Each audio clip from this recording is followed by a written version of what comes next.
des chauves, des très énergiques et d'autres qui n'ont pas d'énergie. Moi, je crois à la richesse de la différence. Je ne crois pas au nivellement. Cécilia Attias brise enfin le silence. Cette phrase, lancée comme une bombe dans la presse française, a fait trembler les couloirs du pouvoir et les salons feutrés de la haute société. Pendant des années, Cécilia, l'ex-première dame au regard de glace et au destin brisé, s'était réfugiée dans un silence énigmatique. Mais aujourd'hui, tout explose. Elle parle, et ce qu'elle révèle dépasse tout ce que l'on pouvait imaginer. Les confidences de cette femme qui a partagé la vie de Nicolas Sarkozy ne sont pas de simples anecdotes mondaines, elles sont une déflagration. Trahison, manipulation, chantage, blessures intimes, tout y passe.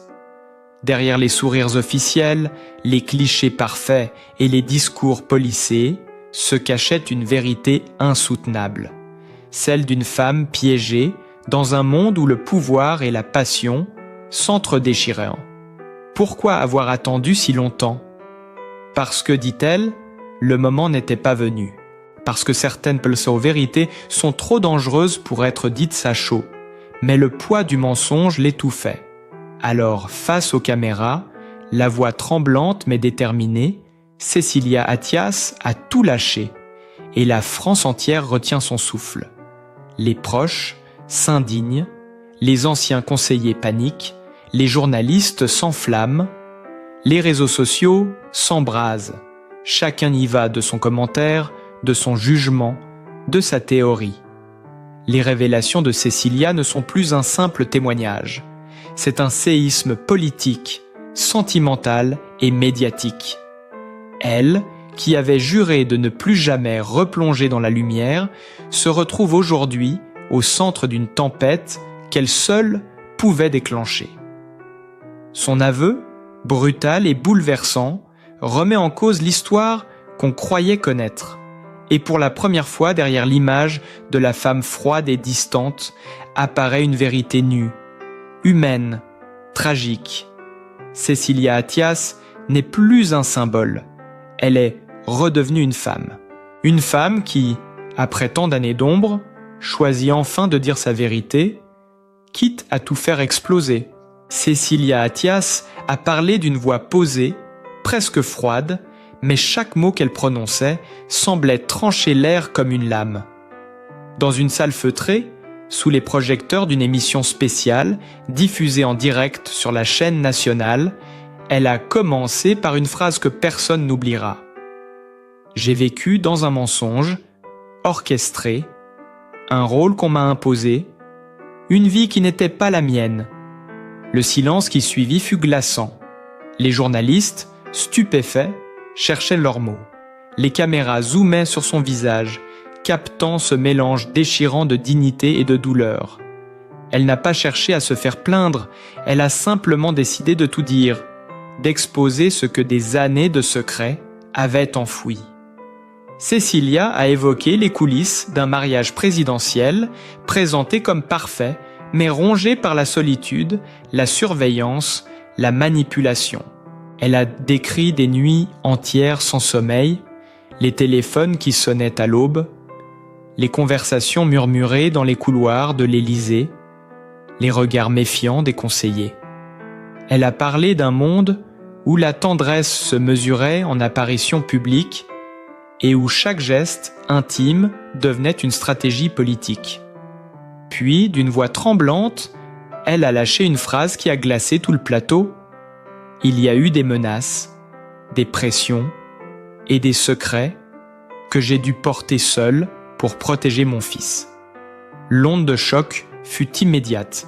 Les réseaux sociaux explosèrent. En quelques minutes, les mots « Cécilia »,« révélation »,« Sarkozy » trônaient en tête des tendances.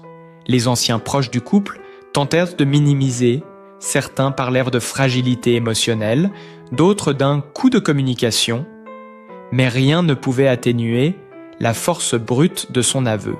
Dans les heures qui suivirent, les chaînes d'infos diffusaient en boucle les extraits les plus marquants. Son visage grave, son regard fixe, les tremblements imperceptibles de ses mains. Des images d'archives ressurgirent, des photos d'elle au bras du président, souriante, élégante, mais avec ce regard lointain que personne n'avait su lire à l'époque. Aujourd'hui, chaque cliché prenait une autre dimension. Des anciens collaborateurs se souvenaient soudain d'anecdotes étranges, une porte claquée, une disparition soudaine, une lettre jamais envoyée. Une amie proche, restée dans l'anonymat, confiait au journaliste « Elle a déjà été brisée, mais personne ne voulait le voir.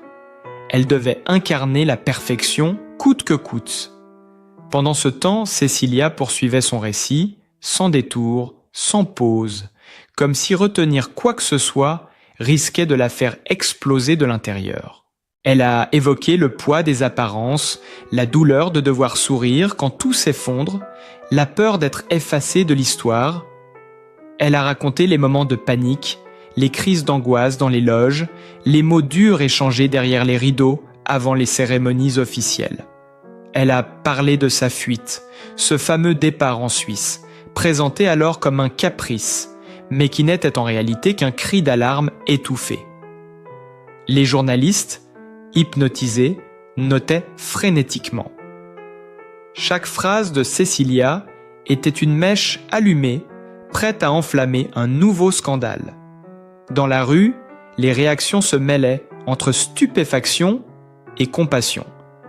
Certains la qualifiaient de courageuse, d'autres d'ingrate. Devant les kiosques, les magazines rivalisaient de titres chocs. Cécilia balance tout, l'enfer derrière le glamour, la vérité interdite. Les talk-shows s'en emparèrent, les chroniqueurs débattaient, les anciens amis se taisaient, craignant d'être les prochains à être nommés.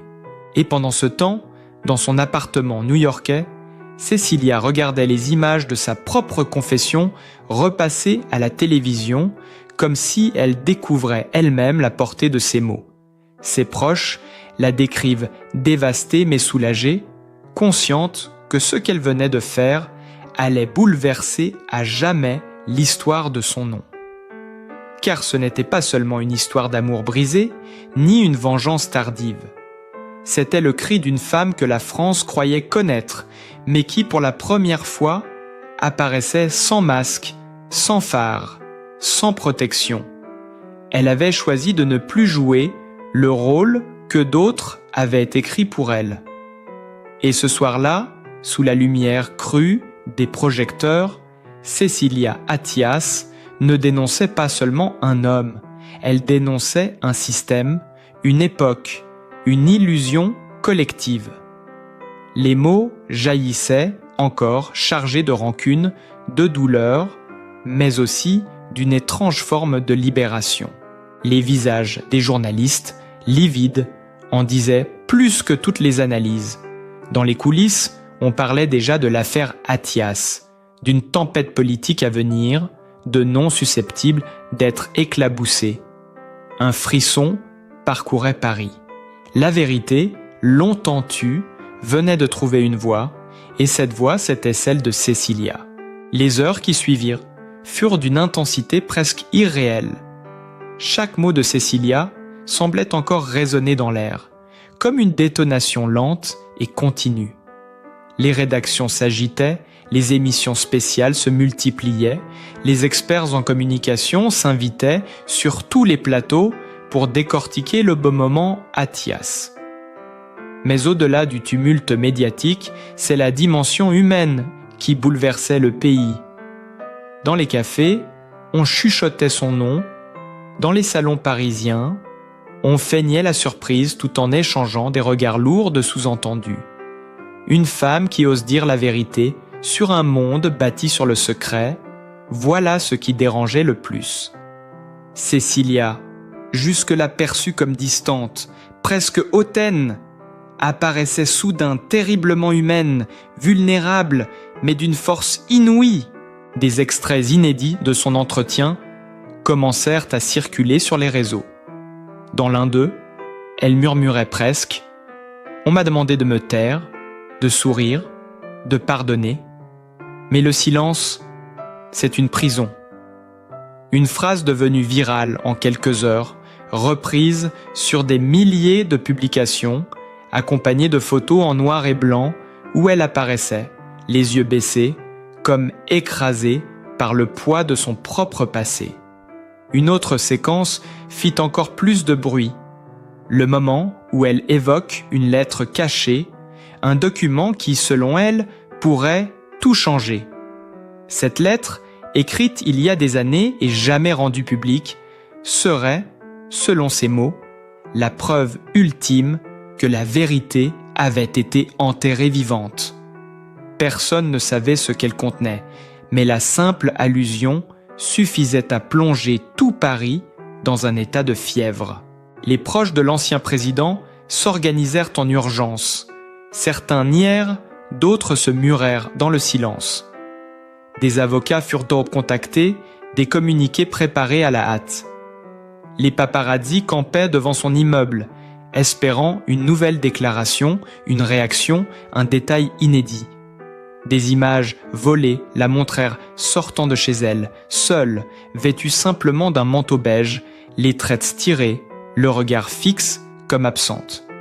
Cette photo, publiée en une du Paris Match, fit encore grimper la tension. « Elle n'est plus une icône, elle est une survivante », titrait le magazine. Les confessions de Cécilia avaient ouvert une brèche que plus rien ne semblait pouvoir refermer. D'anciens membres du cabinet présidentiel, aujourd'hui à la retraite, commencèrent à parler à leur tour. Des murmures de corridors, des confidences d'époque, des archives oubliées refirent surface. On découvrit des notes manuscrites, des messages interceptés, des rendez-vous mystérieux dans des hôtels discrets. Chaque nouvelle pièce ajoutait un fragment à un puzzle qui, peu à peu, dessinait un portrait bien différent de celui que l'histoire officielle avait retenu. Cécilia, de son côté, se tenait à distance, refusant toute interview supplémentaire. Ses proches racontaient qu'elle écrivait, sans relâche, des pages entières, des souvenirs, des lettres jamais envoyées. Certains parlèrent d'un livre à venir, d'autres d'un documentaire. Ce qu'elle avait commencé n'était qu'un prélude. Son entourage le savait. Elle n'avait pas tout dit. Dans une soirée privée à New York, une amie confiait à demi-mot « Il lui reste encore les mots les plus durs. Ce qu'elle garde, c'est ce qui brûle le plus. » La France, suspendue à chaque rumeur, vivait au rythme de son silence. Les chroniqueurs parlaient d'une révolution émotionnelle, d'une confession qui dépasse le simple cadre intime. Car en exposant sa douleur, Cécilia révélait aussi celle d'un pays tout entier, fatigué des faux-semblants, asphyxié par la mise en scène du pouvoir. Les débats prenaient une tournure presque existentielle. Jusqu'où peut-on aller pour préserver une image ? À quel prix doit-on se taire ? Pendant ce temps, dans l'ombre, des enregistrements oubliés refaisèrent surface.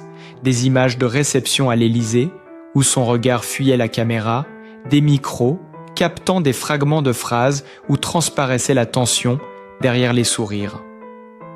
Tout prenait soudain un sens nouveau.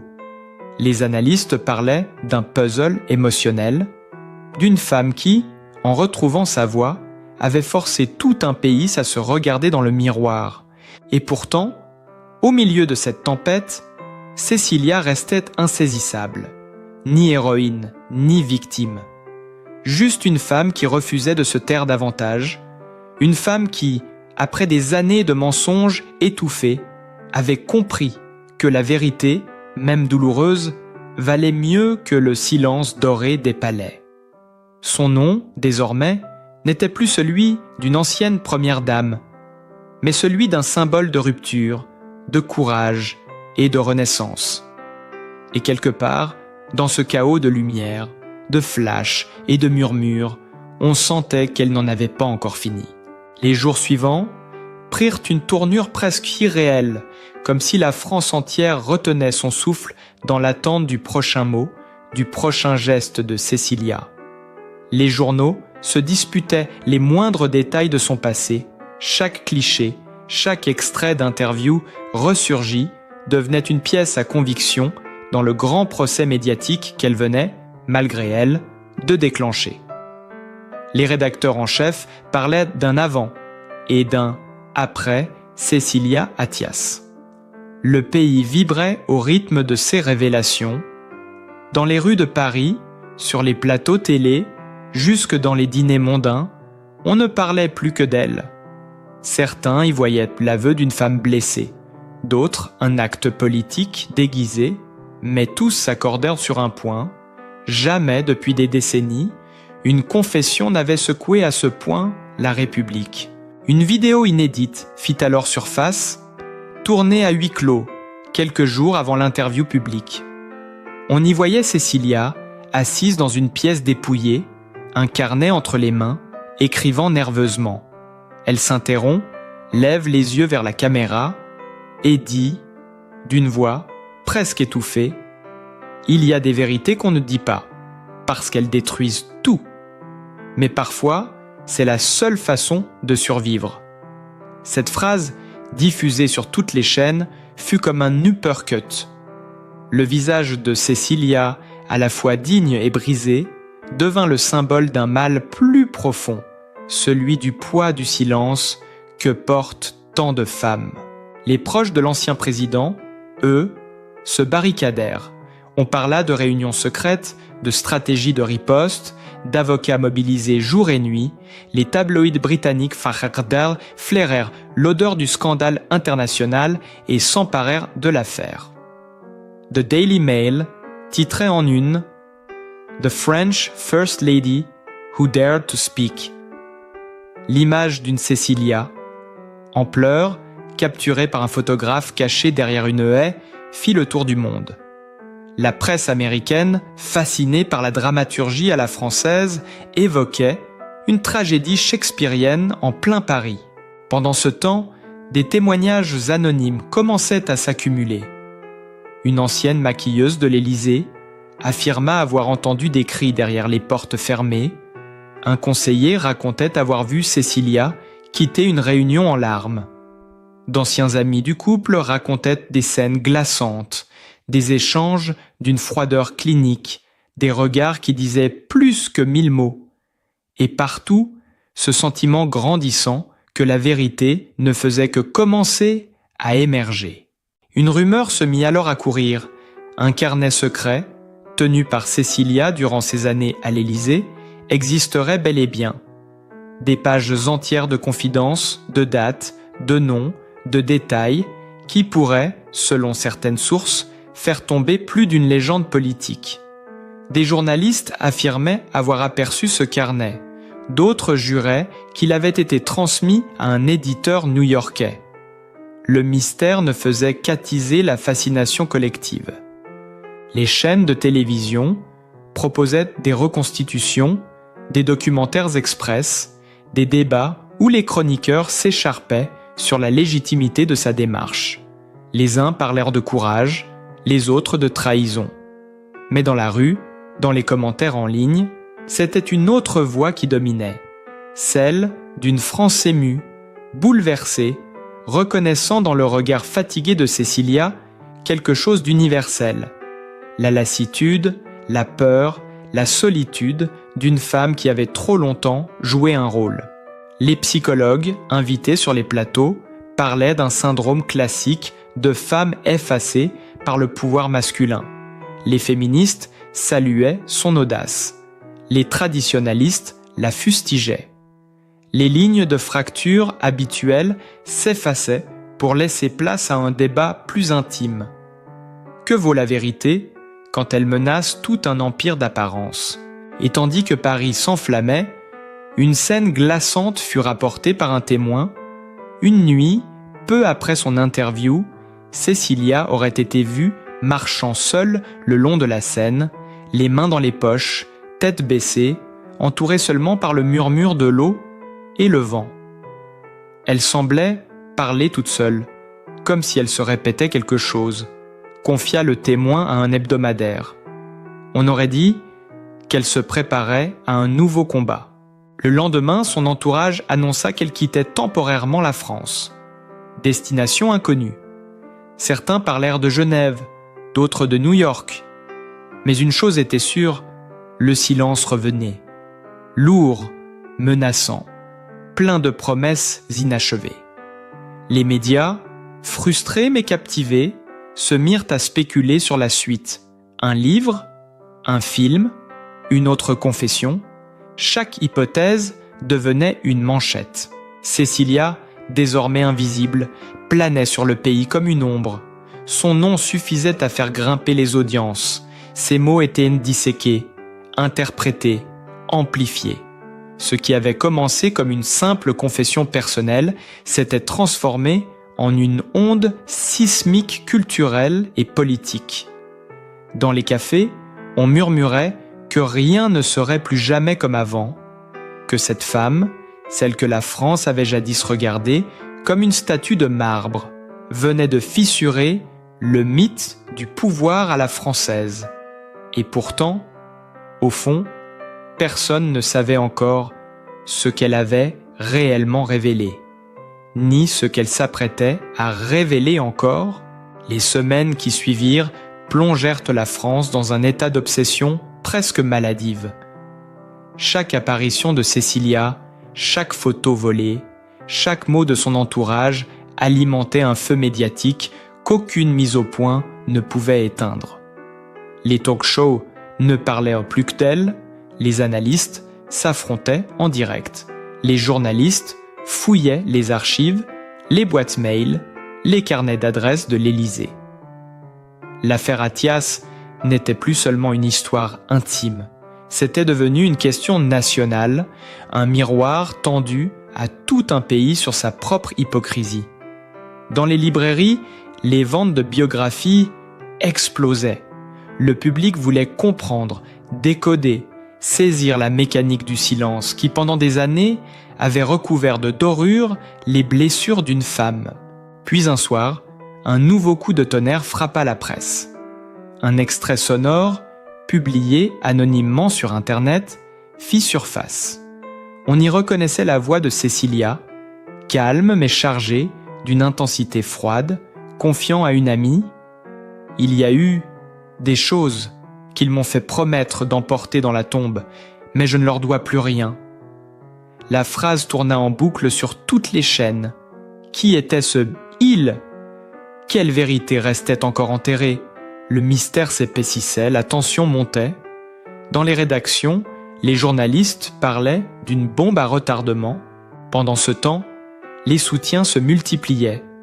Des femmes politiques, des artistes, des intellectuels prenaient publiquement sa défense, saluant son courage d'avoir brisé l'omerta d'un monde d'hommes. Des rassemblements silencieux furent organisés devant le palais de justice et devant l'Élysée, symbole d'une solidarité nouvelle. Cécilia, sans le vouloir, était devenue une figure, non pas politique, mais existentielle, celle de la femme qui ose affronter le pouvoir, la rumeur, la peur. Mais derrière cette vague d'admiration, les menaces revenaient. Des lettres anonymes, des messages d'intimidation, des appels nocturnes. Son entourage parla d'un climat étouffant. Elle-même, dans une rare conversation téléphonique avec un journaliste de confiance, confia « Je savais que la vérité aurait un prix. Je ne pensais pas qu'il serait aussi élevé. » Cette phrase, reprise en titre par Le Monde, fit trembler tout le pays. Des témoins jusque-là silencieux commencèrent à se manifester. Une ancienne attachée de presse parla de documents classés confidentiels, de conversations qu'on lui avait ordonné d'effacer. Un photographe évoqua des clichés jamais publiés, montrant Cécilia en pleurs, seule dans un couloir désert de l'Élysée. Les journaux payotent des fortunes pour obtenir la moindre preuve, la moindre image. Paris n'avait plus qu'un sujet, Cécilia. Et puis survint l'épisode du dossier rouge. Un soir, une chaîne d'information révéla qu'un dossier scellé, contenant des correspondances entre Cécilia et plusieurs figures politiques influentes, circulait entre les mains d'un avocat suisse. Les images floues du dossier, filmés à travers une vitre, firent le tour des écrans. On y lisait à peine quelques mots, ne pas divulguer avant. La suite, illisible. Ce fut l'explosion. Certains y virent la preuve d'un complot, d'autres une manœuvre orchestrée pour détourner l'attention. Mais une chose était certaine, la tempête ne faisait que s'amplifier. Les plateaux télé se transformèrent en tribunaux. On parlait d'amour, de trahison, de manipulation d'État. Les éditorialistes cherchaient des coupables. Les anciens amis du couple prenaient soin de disparaître des radars. Dans ce tumulte, Cécilia restait introuvable. Son téléphone ne répondait plus, ses comptes officiels restaient muets. Une seule photo réapparut, prise à distance, dans un café discret de Genève. Elle y apparaissait fatiguée, vêtue de noir, les yeux perdus dans le vide. La légende du photographe résumait tout. La femme qui a fait trembler le pouvoir regarde enfin son passé droit dans les yeux. La France, fascinée, attendait la suite comme on attend le dénouement d'un film. Les spéculations enflaient. Un livre, une conférence, une nouvelle interview exclusive ? Rien ne venait. Et ce silence, paradoxalement, était plus assourdissant que toutes ces révélations. Car désormais, chacun savait que Cécilia détenait encore quelque chose. Une vérité plus grande, plus dangereuse, peut-être irréversible. Et puis, soudain, tout s'arrêta. Plus un mot, plus une image, plus une trace. Le pays, suspendu à son souffle, resta figé dans l'attente d'un signe. On disait qu'elle préparait son retour, qu'un livre allait tout révéler, qu'une ultime vérité s'apprêtait à exploser. Nul ne savait quand, ni comment, mais tous sentaient que le silence de Cécilia n'était pas une fin. C'était le calme avant la déflagration. Une vérité encore plus brûlante se cachait derrière ce mutisme glacé. Et lorsqu'elle parlera à nouveau, rien ne sera plus jamais pareil. Abonnez-vous à notre chaîne pour ne rien manquer du prochain chapitre de cette histoire hors du commun. Car la suite, vous allez la vivre en direct.